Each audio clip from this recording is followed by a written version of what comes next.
My name is Adam Andrzejewski, and I'm the founder and CEO of OpenTheBooks.com. Welcome back to this Thursday edition of what's normally the ripoff of the week. But this week we pivot. We're going to talk about the impacts and successes of OpenTheBooks.com here in the unique year of 2020.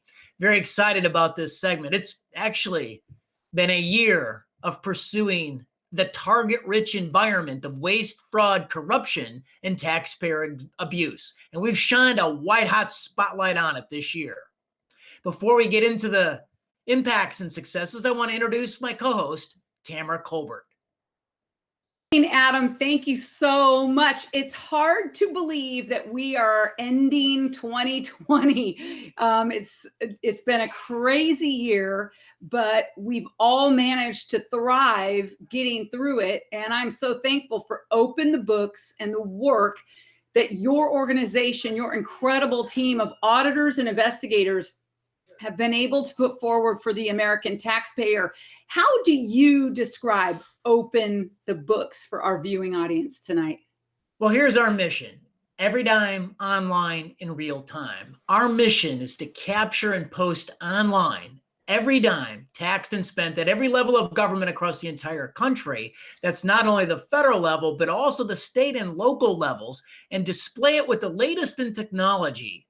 So regular people where they live can come to our website and use the data to hold the political class accountable for tax and spend decisions. And our entire mission was inspired by the leadership of our first honorary chairman, in memoriam now, Dr. Tom Coburn, who was the legendary U.S. Senator from Oklahoma, and he passed right at the end of March this year. He's inspired our mission.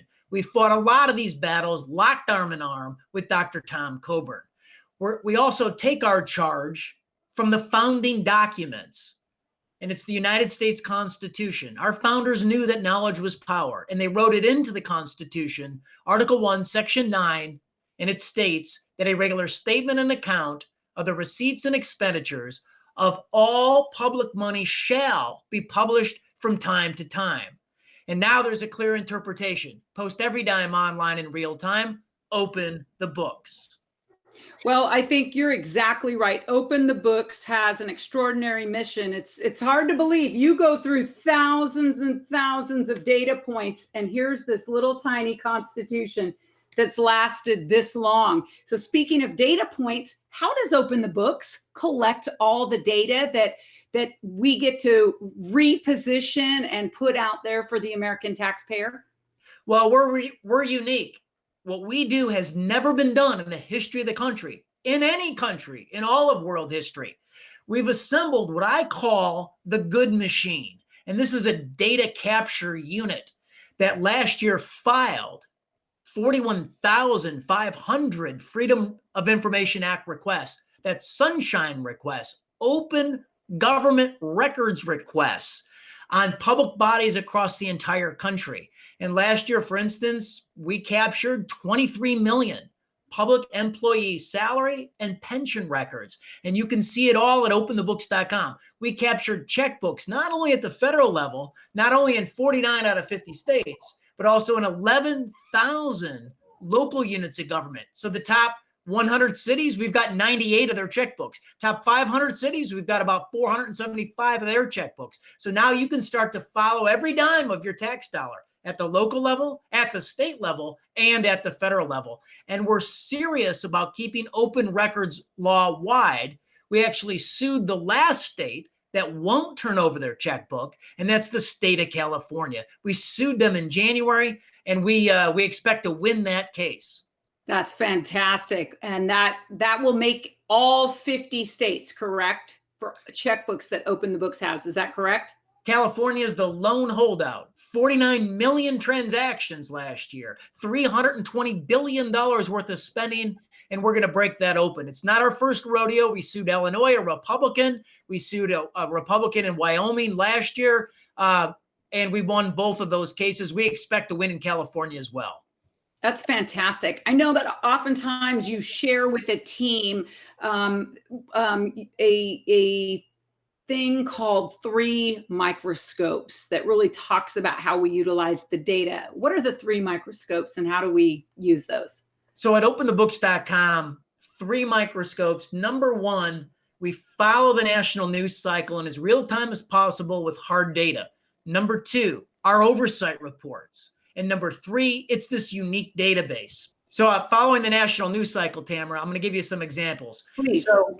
Please. So Yes. In October, we did a pay-to-play investigation on New York State Governor Andrew Cuomo. So what we did is we took the New York State checkbook vendor list and we matched it up with Cuomo's campaign donor disclosures, and we found 347 state vendors were solicited by Cuomo and his campaign for political cash. They gave $6.2 million, and those vendors reaped $7 billion.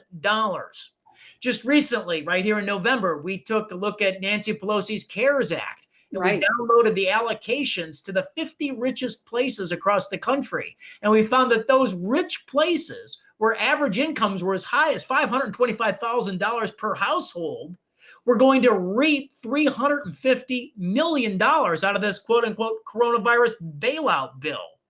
Those are the kinds of examples where we marry our data capture with the national news cycle. And I think, one of the things Open the Books does is transforming this data into actionable insights for the American taxpayer. And I think you've not only done that very well with what you've talked about in terms of rogue governors or improper payments and what's really happening with the Paycheck Protection Program and who's getting that money, but you've also poked some fun by rats in Manhattan, and the most famous of all, the poop map in San Francisco. How is this news received by the various media? So in 2020, we were able to cut through it at some of the largest and most robust national news platforms in the country. So the largest ABC News affiliate in the country is out of Atlanta with the Cox Media Group. We were able to cut through there. Wall Street Journal, an 1,800-word co-investigation we launched with USA Today. We launched our Governor Andrew Cuomo pay-to-play investigation with a full page in the New York Post. Our findings at the start of the pandemic were showcased on Tucker Carlson on Fox News. We launched our Use It or Lose It report on the $100 billion worth of final month federal spending in a spend the money now so you don't lose the money later oversight report. We did this in prime time on C-SPAN. Those are just some of the examples of where our findings cut through in national media. And so some of that national media comes also from your oversight reports. Can you share with us an example of some of our oversight reports from 2020? Well, we did 6 of them last year, and we plan on doubling that number in 2021 because it is a target-rich environment on waste, fraud, corruption, and abuse. So here was the first one. You probably remember this. In June, we came out with a report on Congress. The pay, perks, travel benefits, pension benefits, all the benefits of being a member of Congress. We came out with the next one was the Use It or Lose It report, where the federal government blew off $100 billion in the last month of the fiscal year in a year-end spending spree, Christmas in September, for the federal agencies. And that's where you get like lobster tail and snow crab for millions of dollars coming out of the Pentagon. We did a oversight report on the surplus military gear coming out of the Pentagon and ended up in 8,200 local policing bodies across the country. We did an oversight report of Where's the Pork? And you get examples like Cornell University that spent the $1 million grant on a study where it hurts the most to be stung by a bee, or the $1.3 million that went to prostitutes in Ethiopia to give them sex education. Now, back in 2018, we found 1.4 million went to the prostitutes in California to give sex ed to California prostitutes who could have probably taught the class. This year, it went to Ethiopia to their prostitutes. I mean, some of these stories are just unbelievable. we came out with an oversight report on improper payments. And yes, last year, the 20 largest federal agencies admit to improper and mistaken payments of $175 billion. It's $15 billion a month, $500 million a day, and $1 million a minute that they admit to on improper and mistaken payments. And stay tuned for the 6th report that will yet publish this month. It's done. We're placing it in national media, and it's the militarization of the executive agencies of the United States government, and it's a stunning report. Just one finding we'll break here. Special agents, they have arrest and firearm authority at the space agency, NASA. They are also authorized to carry machine guns and AR-15s. When you listen to this, Adam, it's hard to digest all of it. And so I think that OpenTheBooks auditors really are doing the yeoman's work, the work that Congress actually is supposed to be doing. So their efforts are truly heroic because, as you mentioned at the start of the show, they're going through thousands and thousands and thousands of FOIA requests and hundreds of checkbooks from all these states, plus the federal agencies, which is really incredible. OpenTheBooks has such a dynamic and fantastic team of researchers. I wish we could feature all of them, but we always get to feature their hard work and their effort. Is there one of these oversight reports or one of the Forbes pieces that you wrote this year that you saw dramatically resonate with people? So I think a couple of our biggest impacts and successes this year, number one was suing California, because we believe we're going to force open that state's spending. That'll be massive. Number two is in February, we made the president's budget to Congress twice. And the White House called me and they said that a new chapter in the president's budget on eliminating wasteful spending was inspired by our Where's the Pork report. And then another thing from the first quarter that had huge impact, my speech at the Hillsdale College National Leadership Seminar in Naples, Florida on February 20th went viral on YouTube, and it has nearly 1.9 million views on that speech. The speech is entitled The Depth of the Swamp. So this is educating the American people. Here's another massive impact. We're really proud of this. In May, Nancy Pelosi passed in the U.S. House a $2.3 trillion, quote unquote, HEROES Act coronavirus bailout bill. And it looked like Senate Republicans would negotiate with Pelosi, that they would eventually cave to Pelosi on that bill. But we sprung into action. We gave oversight to the blue states and the red states. And we put up about 3.5 million views on 9 pieces that gave oversight to that bill. We educated folks. And that bill has still, to this day, never been called in the United States Senate. We're proud of that impact. Absolutely. And so is there anything we can share with our viewers tonight on what we can look forward to in 2021? I have a sneaky suspicion with the new Congress coming in, we're going to have a lot of activity.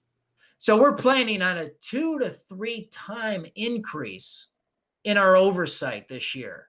So rather than putting up 40 columns at Forbes, we're planning to put up 80 or 90 pieces. Instead of doing 6 oversight reports, we want to publish 10 to 12 oversight reports. So we feel that this is our moment. We know how to do oversight at all levels. And, we've got to get rolling. So let's roll. Absolutely. Well, I love the fact that we're continuing to channel the spirit of Dr. Tom Coburn, former Senator Tom Coburn, and he's left some pretty big shoes to fill, Adam, but I think OpenTheBooks has accepted that challenge nicely, and we are on track to deliver extraordinary results for the American taxpayer and oversight, more importantly, coming in 2021. So with that said, how is OpenTheBooks funded? So we're a public charity, and I want to encourage everybody watching this to do 2 things. One is come to our website and look at the data in your locale. the salary and pension records, and if we have the checkbooks in the town where you're in or the city you're in, take a look at that and use that data to hold your politicians accountable. They're spending your money. The second thing that I'd like to invite everybody to do is, if you like these investigations, it's a simple rule. More donations equal more investigations. We take our donor dollars. We don't have a rainy day fund. We spend them immediately for maximum impact. And we've created this national asset of this database. Not only do we need your eyes on it, but we're subject matter experts. By giving us a donation, allow us to do the investigation and hold these folks accountable. You won't be disappointed. Absolutely. And I think if anybody wanted to contribute somewhere to an organization before December 31, OpenTheBooks.com is a perfect place. You know that your money is being used wisely by the most important watchdog group in America to actually guard your tax dollars. Adam, I mean, this is really extraordinary. The Congress has been tasked with this job, but again, it all boils down to what Open the Books is going to be able to do in 2021. And we need help. So, $30 a month, that will be extraordinary to the overall effort, wouldn't it? That's $1 a day, essentially, right, Adam? And it's tax deductible to the fullest extent of the law. And if you choose to lock arms with us and partner with us, please consider the $1 a day. $30 a month goes a long way toward developing even more impactful investigations on the data capture. And I'm going to just add one thing for a lot of people. I now am seeing names of people that join us on a regular basis, and they're becoming familiar to me as I see them making comments. And we so appreciate Glenn and Diane and Greg joining us this evening. What's really important is that Open the Books has never taken one dime of federal money, no paycheck protection money. This is totally funded by Americans to do this heavy lifting. And we are going to give you guys some tasks in 2021 to make phone calls and to make sure you are holding your political class accountable. And Open the Books is going to give you all the tools and all of the information based on facts in order to help us do that job. Adam, it's the Christmas season, the Hanukkah season, everything. This is the season of giving. I'm going to give you the last word and share with us what our schedule is over the next 2 weeks and what wishes do you want to give as we close the show out? So this is our last Thursday in 2020, and we're going to pick it up again on the first Thursday in January at 5 o'clock Central, 6 o'clock Eastern, and I guess it's 3 o'clock on the West Coast. Correct. And that's Thursday, January 7th, to be exact, at 6 p.m. Eastern. Any holiday wishes that you want to leave with the viewers? Well, Merry Christmas. We've done a lot. We've done a lot on this Rip Off of the Week segment this year, ever since June. And I enjoy touching base. Thank you, everybody, for joining us. And I think we're going to grow this segment in 2021. Excited about it. Let's roll. Have a great holiday season, everybody, and Happy New Year.